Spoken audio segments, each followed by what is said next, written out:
கொள்ளை நோயானது உலகளாவிய கொள்ளை நோயாக வந்ததோ அதே மாதிரி பஞ்சமானது உலகளாவிய பஞ்சமாக மாறும். சாப்பாட்டு பஞ்சம் என்பது உலகளாவிய ஒரு பஞ்சமாக ஆல்மோஸ்ட் எல்லா நாடுகளும் பாதிக்கப்படக்கூடிய அளவுக்கு. இப்ப நம்மளே எடுத்துக்கோங்களேன், நம்மளே எந்த நிலைமைக்கு போயிட்டே இருக்கிறோம். ஒவ்வொருத்தருடைய விலைவாசி எங்கேயோ போயிட்டு இருக்குது பாருங்க. இதனுடைய உச்ச நிலையை நாம் அடைவோம். எல்லா நாடும் அடையும், நம்ம நாடும் அடையும் சொல்லிட்டே இருக்கிறாங்க, அறிக்கை கொடுத்துக்கிட்டே இருக்கிறாங்க, எக்கனாமிக்ஸ் எல்லாம் சொல்றாங்க, எல்லாம் அந்த நிலைமைக்கு போயிட்டே இருக்கும். அப்படி போக போக பஞ்சம் பூமி முழுக்க வரும். இதுதான் மூன்றாவது குதிரைக்கான அடையாளம், இயேசு சொன்ன பஞ்சத்தின் அடையாளம். இந்த சாப்பாட்டு பஞ்சமானது அடுத்த லெவலை தாண்டி போயிட்டே இருக்கும் ஒரு பக்கம். இப்ப இந்த சாப்பாட்டு பஞ்சத்தை தொடர்ந்து இரண்டாவது தண்ணி பஞ்சம். பஞ்சம்னா எல்லாமே இருக்கு, தண்ணி பஞ்சம் உங்களுக்கு தெரியும் நினைக்கிறேன். வேதாகமத்தில் ஒரு மிக முக்கியமான அடையாளம் தண்ணீர் பஞ்சம் என்பது. வெளிப்படுத்தல் விசேஷம் 16ஆம் அதிகாரம் 12வது வசனத்தை வாசிங்கள். வெளிப்படுத்தல் விசேஷம் 16ஆம் அதிகாரம் 12வது வசனத்தை வாசிங்கள். 6ஆம் தூதன் தன் கலசத்தில் உள்ளதை ஐப்ராத் என்னும் பெரிய நதியின் மேல் ஊற்றினான். அப்பொழுது சூரியன் உதிக்கும் திசையிலிருந்து வரும் ராஜாக்களுக்கு வழியை ஆயத்தம் பண்ணும்படி அந்த நதியின் தண்ணீர் வற்றி போயிற்று. அந்த நதியின் தண்ணீர் வற்றி போச்சு. எந்த நதி? ஐப்ராத் எனும் நதி. இது 16ஆம் அதிகாரத்தில் நடக்க வேண்டிய சம்பவம். இந்த ஐப்ராத் நதிங்கிறது எங்க இருக்குது, எப்பத்தி உள்ள நதி அப்படின்னு பாத்தீங்கன்னா 2ஆம் அதிகாரம் ஆதியாகமத்தின் புஸ்தகத்தில் நீங்கள் வாசிக்க முடியும். 9, 10, 11 வசனங்களிலே தோட்டத்திற்கு தண்ணீர் பாயும்படி ஒரு நதி புறப்பட்டு 4 ஆறுகளாக புறப்பட்டது. அதுல 4 ஆறுகள்ல 2 ஆறுக்கு பேரு ஐப்ராத்து தெக்கேல். இந்த ஐப்ராத்து தெக்கேல் தான் ஆங்கிலத்தில் யூப்ரட்டிஸ் அண்ட் டைக்ரிஸ் என்று சொல்வார்கள். இந்த யூப்ரட்டிஸ் அண்ட் டைக்ரிஸ் இது ரெண்டுத்துக்கு நடுவில் இருக்கிற நாட்டுக்கு பேரு தான் பாபிலோன், சினையார் தேசம், கல்தேயர் பட்டணம், இன்னைக்கு நம்ம காலத்துல ஈராக். 2 நதிகளுக்கு உட்பட்ட இடம். இங்கிருந்து தான் ஆபிரகாம் புறப்பட்டார் என்று அப்போஸ்தலர் படிக்கிற 7ஆம் அதிகாரம் 2-3 வசனங்கள் சொல்லுகிறது. மெசபொத்தோமியா தேசத்திலிருந்து நம்முடைய ஆதி தகப்பனாகிய ஆபிரகாமை அப்படின்னு இருக்கு. மெசபொத்தோமியா என்றால் 2 நதிகளுக்கு உட்பட்ட இடம். அந்த ஒரு நதிக்கு பேர் தான் ஐப்ராத். இந்த ஐப்ராத் என்பது வற்றாத ஜீவ நதி என்று சொல்வார்கள். உலகத்தில் ஒரு சில நதிகளுக்கு மட்டும் அந்த பேர் உண்டு. கிட்டத்தட்ட 6000 வருஷத்துக்கு மேல அந்த நதி ஓடிக்கிட்டே இருக்குது எல்லா காலகட்டத்திலும். அப்படி இருக்கும்போது இப்பொழுது இந்த நதியினுடைய தண்ணீர் பெரும்பகுதி வத்த தொடங்கி விட்டது. கவனிங்கள், இந்த நதியினுடைய தண்ணீர் பெரும்பகுதி வத்தி போக தொடங்கி விட்டது. எந்த அளவுக்கு வத்தி போக தொடங்கி விட்டது அப்படின்னு கேட்டீங்கன்னு சொன்னா, ஜனங்கள் எல்லாரும் புலம்பெயர்ந்து சிட்டிக்கு போற அளவுக்கு தண்ணி வத்தி போக தொடங்கிருச்சு. இந்த ஐப்ராத் எனும் தண்ணி 16ஆம் அதிகாரத்துல முழுசா வத்தணும், இப்ப வத்த ஆரம்பிச்சிருக்கு. அதுதான் நான் சொல்ல வரேன். ஒரு சிலர் வத்தி போக தொடங்கிருச்சுன்னா உடனே ஜெகன் பாருங்க 16ஆம் அதிகாரம் நடக்குது, இப்பவே நடக்குதுன்னு சொல்றாரு அப்படின்னு முழு செய்தியும் கேட்காம யாராவது கொடுக்குற 2 நிமிஷத்தை கேட்டுட்டு உடனே அதுக்கு ஒரு வீடியோ போட்டுருவாங்க. ஏன்னா இப்ப இருக்கிறவங்களுக்கு எல்லாம் வேலையே போன் இருந்தா போதும். நம்ம 1 மணி நேரம் 1.5 மணி நேரம் செய்தி பேசியிருப்போம். 1.5 மணி நேரம் செய்தியை கேட்காம யாராவது ஏதாவது 2 நிமிஷம் சொன்னா உடனே கேட்டுட்டு அதுக்கு ஒரு வீடியோ போடுறது. முழுசா கேட்போன்றா கூட கிடையாது. கவனித்துக் கொள்ளுங்கள், இந்த ஐப்ராத் நதி முழுசாக எப்ப வத்தி போகணும்? 16ஆம் அதிகாரம் வெளிப்படுத்தின விசேஷம் அர்மேகதான் யுத்தத்தின் போது வத்தி போகணும். அதனுடைய ஆரம்ப கட்டம் இப்ப நடக்க ஆரம்பித்திருக்கிறது. இப்ப நடக்க தொடங்கிருச்சு. அப்படின்னா என்ன அர்த்தம்? நாம கடைசி காலத்தினுடைய அடையாளங்களுக்கு வந்துட்டோம். அதுல ஒரு அடையாளமாக தண்ணீர் வற்றி போக தொடங்கி இருக்கிறது. இன்னொரு ஐநாவுடைய குறிப்பு சொல்லுது, இமயமலைக்கு அடிவாரத்தில் இருக்கக்கூடியதான கிராமங்களே தண்ணி இல்லாம வத்தி போக தொடங்கிருச்சாமா. இது அதோடைய ரிப்போர்ட். இமயமலைக்கு கீழே இருக்கிற அடிவாரம், இமயமலைக்கு கீழே இருக்கிற கிராமங்கள் தண்ணி இல்லாம போகாது. ஏன்னு சொன்னா அந்த பனி உருகி கிளேசியஸாக அவர்களுக்கு வந்துகிட்டே இருக்கும் தண்ணி எப்போ 24 hours. இப்ப அந்த கிராமங்களே தண்ணி இல்லாம போயிட்டு இருக்கு. கர்த்தர் சொன்னபடி துல்லியமாக ஒருபுறம் சாப்பாட்டு பஞ்சம், இன்னொரு புறம் தண்ணி பஞ்சம் வந்துகிட்டு இருக்கு. ஒருவேளை நமக்கு இங்க இருக்கிறவங்களுக்கு, சிட்டியில இருக்கிறவங்களுக்கு இந்த தண்ணி பஞ்சத்தினுடைய உச்சம் தெரியுமான்னு தெரியாது. ஏன்னா போன் பண்ண உடனே கேன் எங்க வருது? வீட்டுக்கு வந்துருது. போன் பண்ண உடனே கேன் வந்துருது. எங்க போனாலும் பாட்டிலா தண்ணி காசு கொடுத்து உடனே கேட்டா எல்லாத்துக்கும் கிடைக்குது. 300 ml கிடைக்குது, 250 ml கிடைக்குது, 1/2 லிட்டரும் கிடைக்குது, 1 லிட்டரும் கிடைக்குது, 2 லிட்டரும் கிடைக்குது. சோ நமக்கு கேட்ட உடனே இப்போ டிஃபால்ட்டா போன் எடுத்துட்டியா, பர்ஸ் எடுத்துட்டியான்னு கேட்கற மாதிரி வாட்டர் பாட்டில் வாங்கிட்டியான்னு ஆயிடுச்சு. ஊருக்கு போகும்போது டிஃபால்ட் கேள்வி. இப்போ யாரையாவது பஸ் ஏற்றும் போது, ட்ரெயின் ஏற்றும் போது நம்ம கேட்கிற டிஃபால்ட் கேள்வியில ஒரு கேள்வி என்ன கேள்வி? தண்ணி இருக்குதா, வாட்டர் பாட்டில் எடுத்தாச்சா அப்படின்னு கேட்கறாங்க. அந்த அளவுக்கு நமக்கு தண்ணி, அதெல்லாம் தண்ணி பஞ்சம்லாம் ஒண்ணும் இல்லைங்க. எங்க வேணாலும் தண்ணி வாங்கிக்கலாம். பஸ் ஸ்டாண்ட்லயும் கிடைக்குது, ரயில்வே ஸ்டேஷன்லயும் கிடைக்குது, போகும்போது எங்க. இதுவே தண்ணி பஞ்சத்துக்கான அடையாளம் தான். புலம்பலின் புஸ்தகம் 5ஆம் அதிகாரம் 1வது வசனம் சொல்லுகிறது, கர்த்தாவே எங்களுக்கு நேரிட்டதை நினைத்தருளும், எங்கள் நிந்தையை நோக்கி பாரும்னு வசனம் சொல்லுது. புலம்பல் 5:1 சொல்லும் போது, கர்த்தாவே எங்களுக்கு நேரிட்டதை நினைத்தருளும், எங்கள் நிந்தையை நோக்கி பாரும். என்ன நேரிட்டது, என்ன நிந்தை, எது அவங்களுக்கு ஒரு நிந்தையா போச்சு, சாபத்துக்கு ஈக்குவலா சொல்றாங்க, நிந்தையை நோக்கி பாரும் அப்படின்னு என்னன்னு சொல்லி 4வது வசனம் சொல்லுது. 4வது வசனத்தை வாசிங்க பார்ப்போம். எங்கள் தண்ணீரை பணத்துக்கு வாங்கி குடிக்கிறோம். எங்கள் தண்ணீரை பணத்துக்கு வாங்கி குடிக்கிறோம். 2500 வருஷத்துக்கு முன்னாடி பைபிள்ல இருக்கு. எங்கள் தண்ணீரை பணத்துக்கு வாங்கி குடிக்கிறோம். காசு கொடுத்து தண்ணி வாங்கி குடிக்கிறது சாபம்னு வசனம் சொல்லுது. நாம இன்னைக்கு அதை ஆசீர்வாதமா நினைச்சிட்டு இருக்கிறோம். அதுவும் எந்த கம்பெனி தண்ணி வாங்கி குடிக்கிறோன்றதுல இன்னொரு ஆசீர்வாதம் இருக்குது. வாங்கி குடிக்கிறத பார்க்கும்போது இந்த கம்பெனியை விட அந்த கம்பெனி ஆசீர்வாதம். அதுல ஒரு பெருமை வேற. நான் இந்த மாதிரி கம்பெனி எல்லாம் குடிக்கிறது இல்ல, நான் அந்த கம்பெனி தான் பிராண்டட். பிராண்டட் சாபமா இருந்தா என்ன, பிராண்டட் இல்லாத சாபமா இருந்தா என்ன? காசு கொடுத்து வாங்கி குடிக்கிறதுக்கு பேர் என்னதாமா? சாபம், நிந்தை. இது நம்ம கடைசி காலத்துல ஆல் ஓவர் த வேர்ல்டு, நீ எங்க போனாலும் இதான் நிலைமை. ஒரு சில நாடுகளை தவிர எங்க போனாலும் இதான் நிலைமை. காசு கொடுத்து தண்ணி வாங்கி குடிக்கிற நிலைமைக்கு நாடு போயிருச்சு. எல்லா நாடுகளையும் நான் சொல்லுகிறேன், தண்ணி பஞ்சத்தினுடைய உச்சத்துல நாம போய் கொண்டிருக்கிறோம். இன்னொரு புறம் சாப்பாட்டு பஞ்சம். இந்த சாப்பாட்டு பஞ்சம், இந்த பஞ்சங்களை சொல்லும் போது ஒருவேளை உங்களுக்கு ஒரு சிலர் சொல்லுவாங்க, எதுக்கு இவர் இப்படி எல்லாம் சொல்லி ஜனங்களை பயமுறுத்தணும்? இப்படிதான் கொள்ளை நோய் வரத்துக்கு முன்னாடி 2018 ஐநால WHO ஒரு ரிப்போர்ட் கொடுத்தாங்க, வேர்ல்ட் ஹெல்த் ஆர்கனைசேஷன்ல. டிசீஸ் எக்ஸ் ஒன்று வருது, உலகளாவிய மிகப்பெரிய அளவில் பிரச்சனை ஏற்பட போது, ஜனங்கள் எல்லாம் இந்த கொள்ளை நோயில பெருமளவில் சாவார்கள், இதுவரைக்கும் வரலாறு காணாத அளவுக்கு உயிர் சேதம் இருக்கும் என்று அறிவித்தார்கள் 2018. அப்பத்துல இருந்தே இந்த ரிப்போர்ட்டை எடுத்து சபைகளுக்கு சொல்லிட்டு இருக்கிறோம். ஒவ்வொரு சபைக்கு போகும்போதும் இப்படி சொல்றாங்க, பைபிள்ல கொள்ளை நோய் வரும்னு இருக்கு, கடைசி காலத்துல அடையாளமாக ஆண்டவர் சொன்ன மாதிரி நடக்க போது ஆயத்தமாகுங்க, ஆயத்தமாகுங்க. ஆயத்தம்னா என்ன ஆகிறது? நிறைய பேர் இது ஒரு கேள்வி, என்ன ஆயத்தமாகிறது? கர்த்தர் எதுக்கு முன்னாடியே சொல்றார் எதையும்?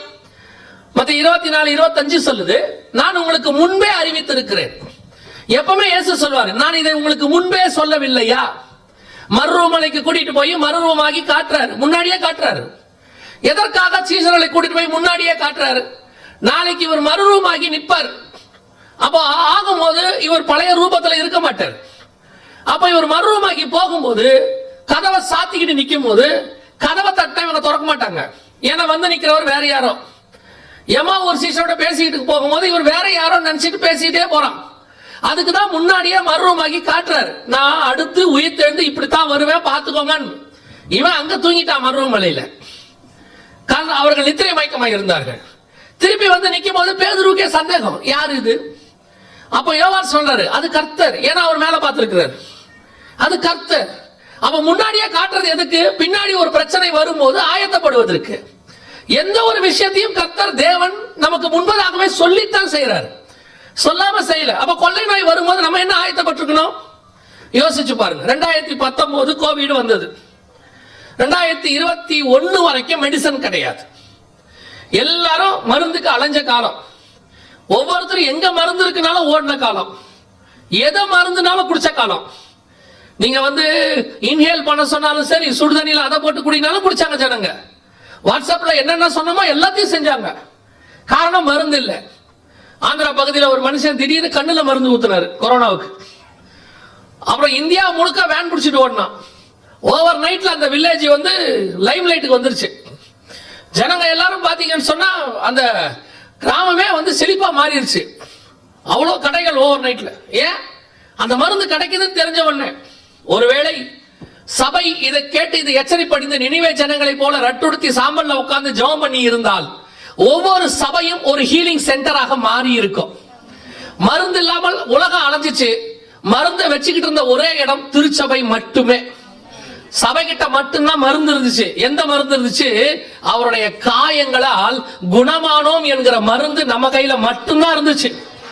இயேசுவினுடைய காயம் குணமாக்கும். குணமாக்குறது தான் இயேசுவினுடைய வேலை. அவரே சொல்றார், நீங்கள் வியாதியஸ்தர்கள் மேல் கரங்களை வைப்பீர்கள், அவர்கள் சொஸ்தமாவார்கள். ஆனா ஷாப்பிங் மாலை பூட்டின மாதிரி, எல்லாரும் பூட்டிக்கிட்ட மாதிரி சர்ச்சையும் பூட்டியாச்சு. 2000 வருஷமா அற்புத சுகமளிக்கிற ஆராதனை நடத்தி குருடர்கள் பார்வையடைகிறார்கள், செவிடர்கள் கேட்கிறார்கள், முடவர்கள் நடக்கிறார்கள் சொல்லிட்டு கொரோனாவுக்கு மட்டும் கதவு முடியாச்சு. ஏன்னா இயேசுவின் காயம் கொரோனாவை தவிர மிச்ச எல்லாவற்றையும் சுகமாக்கும் இருக்கு பைபிள்ல. ஏன்னா ரெடி இல்ல, அவ்வளவுதான், ஆயத்தப்படல. சீஷர்கள் ஆயத்தப்படாமல் ஒரு காலகட்டத்தில் இருந்தார்கள். அதே மாதிரி சபை ஆயத்தப்படாம இருந்துச்சு.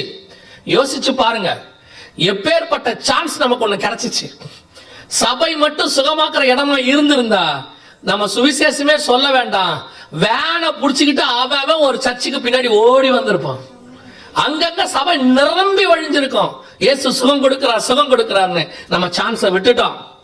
முன்னாடியே ஆண்டவர் சொன்னாரு, 2018லயே சொன்னார். இப்போ 2வது நிலைமை. இப்போ ஆண்டவர் சொல்றாரு பஞ்சம் வரப்போகுது. இதுவும் எதுக்கு சொல்றாரு? சபை ஆயத்தப்படுவதுக்கு தான் கர்த்தர் சொல்றாரு, பயமுறுத்துறதுக்கு இல்ல. ஒரு சிலர் சொல்றாங்க, அவர் ஏன் பயமுறுத்துறாரு? பயப்படுறவங்க பயப்படுங்க, தப்பா கிடையாது. பயப்படுறவங்க பயப்படுங்க. எக்ஸாம் வரும்னு சொல்றோம், ஃபெயில் ஆனா கதை முடிஞ்சுன்னு சொல்றோம்.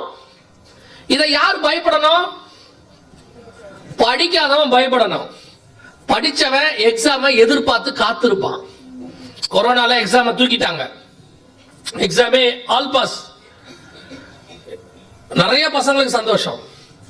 அவன் ஜாம் பண்ணா, கர்த்தாவே கொரோனாவை எக்ஸ்டெண்ட் பண்ணும், இன்னும் ஒரு 2 வருஷம் அப்படியே போச்சுன்னா காலேஜே முடிச்சுட்டு வெளியே வந்துடலாம். ஆனா ஒரு தம்பி, சின்ன பையன் தான், ஒரு 8th 9th படிக்கிற பையன், என்கிட்ட பேசும்போது சொன்னான், என்ன அங்கிள் இப்படி எக்ஸாம் எல்லாம் எடுத்துட்டாங்க அப்படின்னா. எனக்கு ஆச்சரியமா இருந்துச்சு. ஏன்னா தம்பி அப்படி சொல்ற? சந்தோஷம் தானடா, எக்ஸாம் இல்லாம பாஸ் ஆகி போயிடலாமே. அவன் சொன்னா, இல்ல அங்கிள், படிக்கிறவங்களுக்கும் படிக்காதவங்களுக்கும் வித்தியாசமே இல்லையா அங்கிள். இப்ப எங்க கிளாஸ்ல படிக்காத பையெல்லாம் பாஸ் ஆயிடுவானே அங்கிள். அப்ப அந்த படிச்சு பாஸ் பண்றவனுக்கு தான் அந்த வேல்யூ தெரியும். யார் எக்ஸாமை பார்த்து பயப்படுவான்? படிக்காதவன் தான் பயப்படுவான். இதெல்லாம் சொல்லும் போது, இப்ப நம்ம யுத்தம் வரும், கொள்ளை நோய் வரும், பஞ்சம் வரும்னு சொல்லும் போது எம்டி ஜெகனுக்கு இதான் வேலையே. அந்த ஆளுக்கு பயமுறுத்துறது தான் வேலை. இப்ப இயேசு கிறிஸ்து என்ன சொல்றாரு? யுத்தங்களையும் யுத்தங்களின் செய்திகளையும் கேள்விப்படுவீர்கள், ஜனத்துக்கு விரோதமாய் ஜனமும் ராஜ்யத்துக்கு விரோதமாய் ராஜ்யமும் எழும்பும். அடுத்து என்ன சொல்றாரு? அந்த வசனத்துல என்ன சொல்றாரு?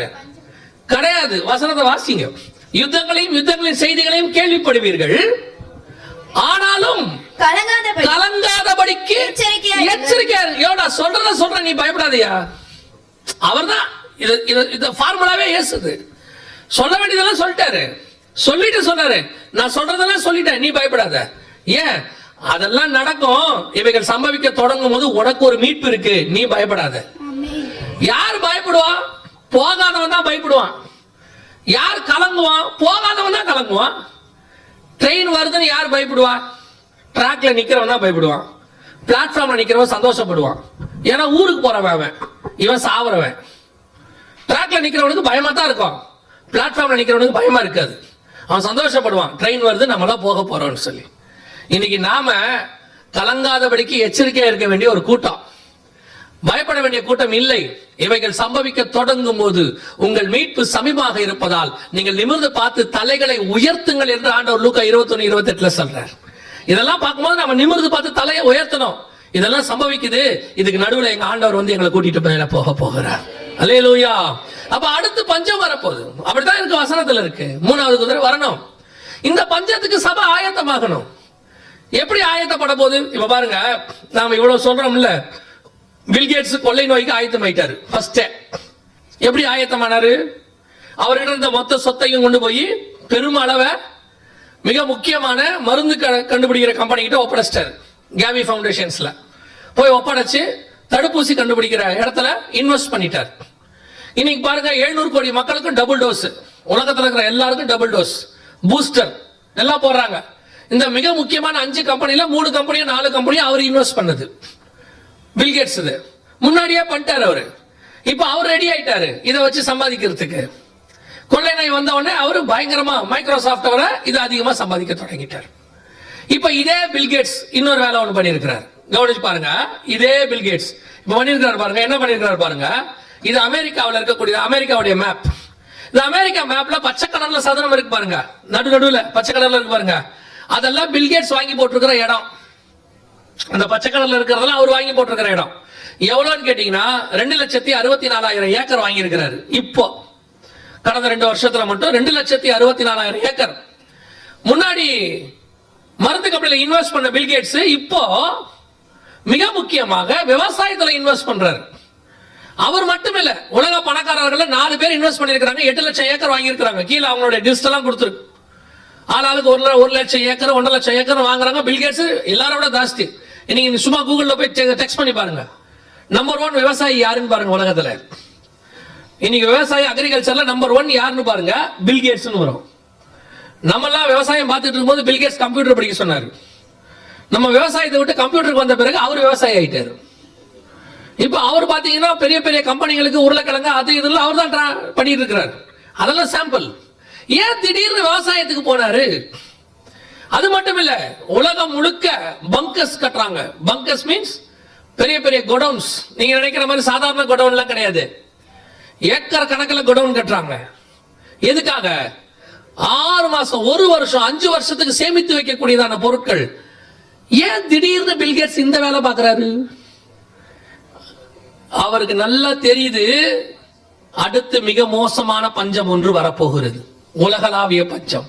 கொள்ளை நோய் வர்றதுக்கு முன்னாடி அவர் மருந்து கம்பெனில இன்வெஸ்ட் பண்ணாரு. இப்ப அதே பில்கேட்ஸ் விவசாயத்துல இன்வெஸ்ட் பண்றாரு. அப்படின்னா இது ஒரு அடையாளம். நமக்கு தெரிஞ்சுக்கிறதுக்கு ஒரு சின்ன உதவி டாக்குமெண்ட் மாதிரி, சப் டாக்குமெண்ட் மாதிரி இது தெரிஞ்சுக்கிறதுக்கு. சரி, அவர் தான் பண்றாரா அப்படின்னு கேட்டீங்கன்னா, சீனா அரசாங்கமே, இது அரசாங்கத்து கம்பெனி கோஃபில்னு சொல்லுவாங்க. அந்த கம்பெனிக்காரங்களே அரசாங்கமே நார்த் ஈஸ்ட் சைனால, வடகிழக்கு சைனால ஒரு மாகாணம் முழுக்க கோடவுன் கட்டி இருக்குது. மாகாணம் முழுக்க கோடவுன் கட்டிட்டு சீனா ஒரு உத்தரவு போட்டிருக்கு, விவசாயம் யார் விவசாயம் பண்ணாலும் 50% அரசாங்கம் எடுத்து சேமிச்சு வைக்குது முழுக்க முழுக்க. சோ இவங்க எல்லாம் ஏதோ ஒரு மிகப்பெரிய பஞ்சத்தை எதிர்பார்க்கிறார்கள். பூமியானது மிகப்பெரிய பஞ்சத்தை சந்திக்க போகுது. அதுக்கான ஆயத்தத்தை அவர்கள் செய்கிறார்கள். அதுதான் சொல்ல வரேன். கொள்ளை நோய் வரத்துக்கு முன்னாடி அதுக்கான ஆயத்தத்தை அவர்கள் செய்தார்கள் தப்பிக்கிறதுக்கு. பஞ்சம் வரும்போது அதெல்லாம் தப்பிக்கிறதுக்கான ஆயத்தத்தை அவங்க செய்யறாங்க. அவங்களுக்கு பஞ்சம் வருங்கிறது ஒரு 5 வருஷத்துக்கு முன்னாடி தெரிஞ்சிருக்கலாம். ஆனால் நமக்கு வேதம் 2000 வருஷத்துக்கு முன்னாடி சொல்லி வச்சிருக்குது. கொள்ளை நோய் வருதுங்கிறது அவங்களுக்கு 3 வருஷத்துக்கு முன்னாடி தான் தெரியும். 2018 தான் தெரியும், 4 வருஷத்துக்கு முன்னாடி. ஆனா நம்முடைய பைபிள் 2000 வருஷத்துக்கு முன்னாடி சொல்லி வச்சிருக்குது. ஆண்டவர் சொன்னதை தான் அவங்க பார்த்து நம்புறாங்க. நாம பார்க்காம விசுவாசிக்கிறோம். நாம விசுவாசத்தை விட்டுட்டோம். அதான் இப்ப பிரச்சனை. இப்ப அடுத்து பஞ்சம் வரப்போகுது. அதான் அவங்க சொல்லியிருக்கிறாங்க. பஞ்சத்தினுடைய உச்சத்துக்கு உலகம் போக தான் போகுது. இதுக்கு இப்ப நம்ம ஆயத்தப்பட்டிருக்கிறோமா? இதுல என்ன ஆயத்தப்பட வேண்டியிருக்கு? கொள்ளை நோய்க்கு ஆயத்தப்பட்டிருந்தால் கொள்ளை பொருளாய் ஆத்துமாக்கள் கிடைச்சிருக்கும். இப்ப நம்ம பஞ்சத்துக்கு ஆயத்தப்படணும். எப்படி ஆயத்தப்படணும்? தேசத்தில் பஞ்சம் அதிகமான போது கர்த்தர் எலியாவை பார்த்து சொல்றாரு, நீ எழுந்து சாரிபாத்துக்கு போ, அங்கே உனக்கு ஒரு விதவை வீட்டை நான் ஆயத்தம் பண்ணி இருக்கிறேன். கட்டளை கொடுத்திருக்கிறார், ஆயத்தம் பண்ணி வச்சிருக்கிறார். அங்கே போ, எலியா இருக்கிற வீட்டில் மாவும் எண்ணெயும் குறைவுபடாமல் இருக்கும். அந்த வீடு கர்த்தருடைய வீடு, தேவனுடைய வீடு, சபை. இப்போ சொல்றேன், அடுத்த பஞ்ச காலத்தில் சபை பஞ்சத்தில் மாட்டுகிற சபையாய் இருக்காது, பஞ்சத்தில் போஷிக்கிற சபையாய் மாறணும். அதுக்குதான் கர்த்தர் முன்பதாகவே சபைக்கு இதை சொல்லுகிறார். எங்ககிட்ட ஒண்ணு இல்லைங்க, உங்ககிட்ட இருக்கிறது ஒரு அடை செய்யறதுக்கான மாவாய் கூட இருக்கலாம். இப்பவே சபை நடத்துறது கஷ்டமா இருக்குது, இப்பவே அதை பண்றது கஷ்டமா இருக்கு, இப்பவே ஊழியம் பண்றது கஷ்டமா இருக்கு, இப்பயே குடும்பத்தை நடத்துறது கஷ்டமா இருக்கு. கேஸ் விலை இப்படியாவது, பால் விலை அப்படியாவது, அரிசி விலை இப்படியாவது, எது வேணாலும் எப்படி வேணாலும் ஆகட்டும், எவ்வளவு வேணாலும் ஏறட்டும். விலைவாசி என்னைக்கு இறங்காது, ஏறிட்டு தான் இருக்கும். உலகம் உண்டானது கொஞ்சம் கொஞ்சமா விலைவாசி என்னதான் பண்ணிட்டு இருக்குது, நம்ம கண்ணுக்கு தெரிஞ்சு ஏறிக்கிட்டு தான் இருக்குது, இறங்கின மாதிரி தெரியல.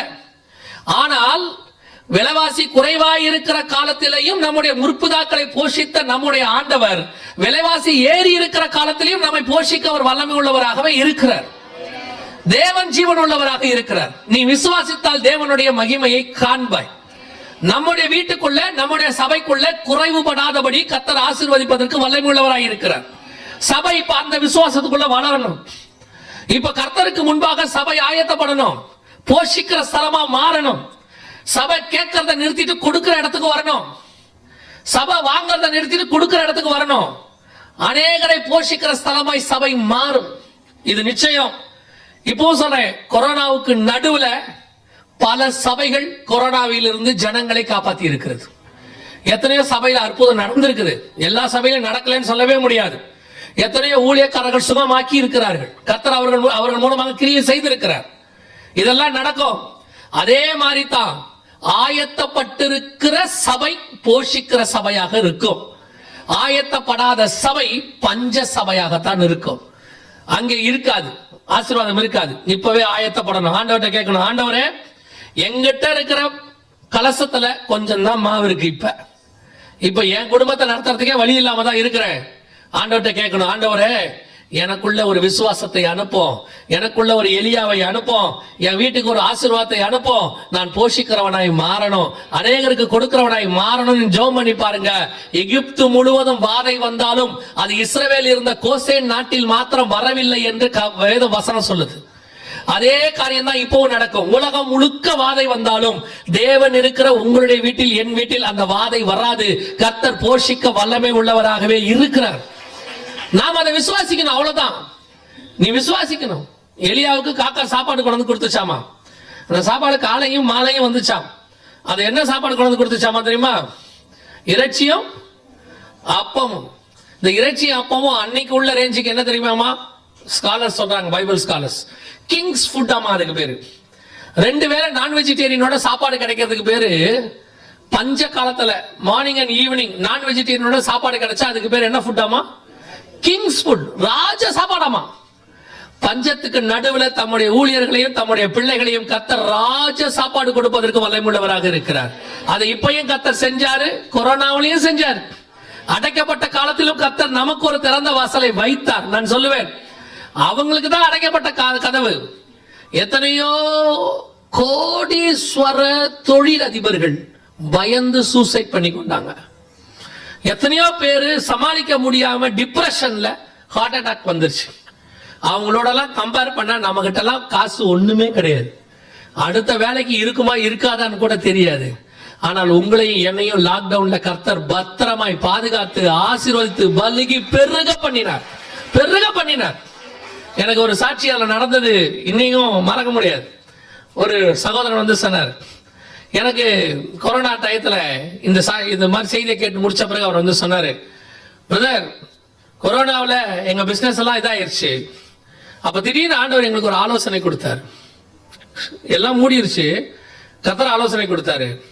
இந்த ஈவினிங்ல ஸ்நாக்ஸ் போட சொல்லி, அவரு இந்த சமோசா இந்த மாதிரி விஷயம் எல்லாம் அவர் வந்து ஒரு கடையை வச்சுட்டு இருந்தவர் திடீர்னு கடை மூடுற நிலைமைக்கு வந்துருச்சு. அவர் சொன்ன உடனே அவரு, அவங்க அம்மா, மனைவி, பிள்ளைகள் எல்லாம் இணைந்து குடும்பமாக ஈவினிங்ல ஸ்நாக்ஸ் போட்டு விற்க தொடங்கினார்கள். அவர் சொல்றாரு, அந்த கடையை பார்க்கலாம் கர்த்தர் என்னை பலுகி பெருக பண்ணினார், ஆசீர்வதிச்சாரு. நாங்க இன்னைக்கு அதை விட நல்லாவே இருக்கிறோம்.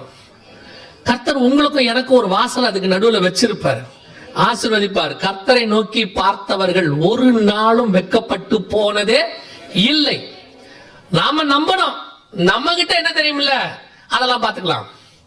நம்ம கிட்ட இருக்கு, நான் அதெல்லாம் செஞ்சிருவேன். இந்த மாதிரி நான் எத்தனை பிரச்சனையை பார்த்திருக்கிறேன் அப்படின்னு முட்டி மோதிர வரைக்கும் சொல்லிக்கிட்டு தான் இருப்போம். எங்கேயாவது கதவை அடைக்கப்பட்டு ஒண்ணும் முடியாத போது கதவை சாத்திக்கிட்டு கர்த்தாவே வேற வழி இல்லைன்னு போது தான் நம்ம போய்வாங்க. நம்ம என்ன நினைச்சுக்கிட்டோம்னா, ஆபத்து காலத்தில் என்னை நோக்கி கூப்பிடுன்னு கர்த்தர் சொன்னார்ல, அதனால ஆபத்து காலத்துல மட்டும்தான் கூப்பிடணும்னு நினைச்சுக்கிட்டோம். ஆபத்து காலத்துல கூப்பிடுன்றதுக்கு அர்த்தம் எல்லா காலத்திலும் கூப்பிடு, ஆபத்து காலத்துல கண்டிப்பா கூப்பிடு. நம்ம மற்ற நேரத்துல கூப்பிடுறத நிறுத்திட்டோம். எல்லா நேரத்திலும் கர்த்தரை நோக்கி கூப்பிடுங்க, தேவனோட சஞ்சரிக்கிறவனா இருங்க. எப்பேற்பட்ட ஜலப்பிரளயம் வந்தாலும் உன்னையும் உன் குடும்பத்தையும் கர்த்தர் காப்பாற்றுவதற்கு வல்லமை உள்ளவராக இருக்கிறார். அல்லேலூயா. இப்ப பஞ்சத்தினுடைய உச்சம் அடுத்து வரப்போகுது. ஒரு பக்கம் சாப்பாட்டு பஞ்சம், ஒரு பக்கம் தண்ணி பஞ்சம், அவைகளுக்கு நடுவில் கர்த்தருடைய பாதுகாப்பு எல்லாம் இருக்கும். இதை விட மோசமான பஞ்சம் ஒண்ணு கர்த்தர் சொல்றாரு, அதுதான் இருக்கிறதுலே மோசமான பஞ்சம். வாசிங்க, ஆமோஸ் புஸ்தகம் 8ஆம் அதிகாரம் 11வது வசனத்தை வாசிங்க. ஆமோஸ் புஸ்தகம் 8ஆம் அதிகாரம் 11வது வசனம். இதோ நான் தேசத்தின் மேல் பஞ்சத்தை அனுப்பும் நாட்கள் வரும். ஆகார குறைவினால் உண்டாகிய பஞ்சமும் அல்ல, ஜலக்குறைவினால் உண்டாகிய தாகமும் அல்ல, கர்த்தருடைய வசனம் கேட்க கிடையாத பஞ்சத்தை அனுப்புவேன் என்று கர்த்தராகிய ஆண்டவர் உரைக்கிறார். சாப்பாட்டு பஞ்சம் ஒரு பக்கம் இருக்கு, தண்ணி பஞ்சம் ஒரு பக்கம் இருக்கு. அதை பத்திலாம் நான் சொல்லல. அடுத்து என்ன பஞ்சம் வருதாமா? வசனம் கேட்க கிடையாத பஞ்சத்தை அனுப்புவேன். அது என்னங்க வசனம் கேட்க கிடையாத பஞ்சம்? அப்படி வசன பஞ்சம் வருமா அப்படின்னு கேட்டீங்கன்னா கொஞ்சம் யோசிச்சு பாருங்க. இப்ப எல்லாம் தடுக்கி விழுந்த சர்ச்சு, நிமிர்ந்து எழுந்தா ஊழியக்காரன். அப்ப மாதிரிலாம் இப்ப இல்ல. இப்பெல்லாம் 10 தெரு இருக்குன்னா 12 சர்ச் இருக்கு. ஒரு ஏரியாவுக்கு 4 தெரு இருக்குன்னா 40 ஊழியக்காரர் இருக்காரு. இப்ப நீங்க யாரையாவது திட்டினீங்கன்னா ஊழியக்காரர் ஆகிடுவாரு. நீங்க அசிஸ்டண்ட திட்டினீங்கன்னா சர்ச்சு. அப்பெல்லாம் அசிஸ்டண்ட திட்டினீங்கன்னா மன்னிச்சிருங்க பாஸ்டர்மா. இப்பெல்லாம் அசிஸ்டண்ட திட்டினீங்கன்னா 3 நாள் போன் சுவிட்ச் ஆஃப் பண்ணிடுவான். 3 நாள் போன் ஆஃப்லயே இருக்கும். 3 நாள் கழிச்சு தான் ஆன் ஆகும். என்ன தம்பி உங்க போன் ஆஃப்ல இருந்துச்சு? ஜோமனே பாஸ்டர். நல்ல விஷயம் தான். என்ன விஷயம்? கர்த்தர் பேசினார். கர்த்தர் இப்ப அவங்கிட்ட தான் பேசுறார். கர்த்தர் பேசினார். என்ன பேசினார்ப்பா? சபை ஆரம்பிக்க சொல்லி இருக்கிறார். சபையா? எங்க? எதிர் வீட்டுல, நம்ம சர்ச்சுக்கு ஆப்போசிட்ல. ஆண்டவர் இங்கேயே சொன்னாரா?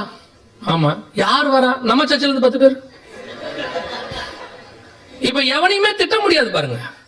அப்ப இருக்க ஊழியக்காரங்களாம் அசிஸ்டண்டா அவனே இவனும் தான் கூப்பிட்டாங்க. கொஞ்சம் நல்ல வளர்ச்சி அடைஞ்சவங்கன்னா தம்பி இங்க வாப்பா போப்பாம்பாங்க.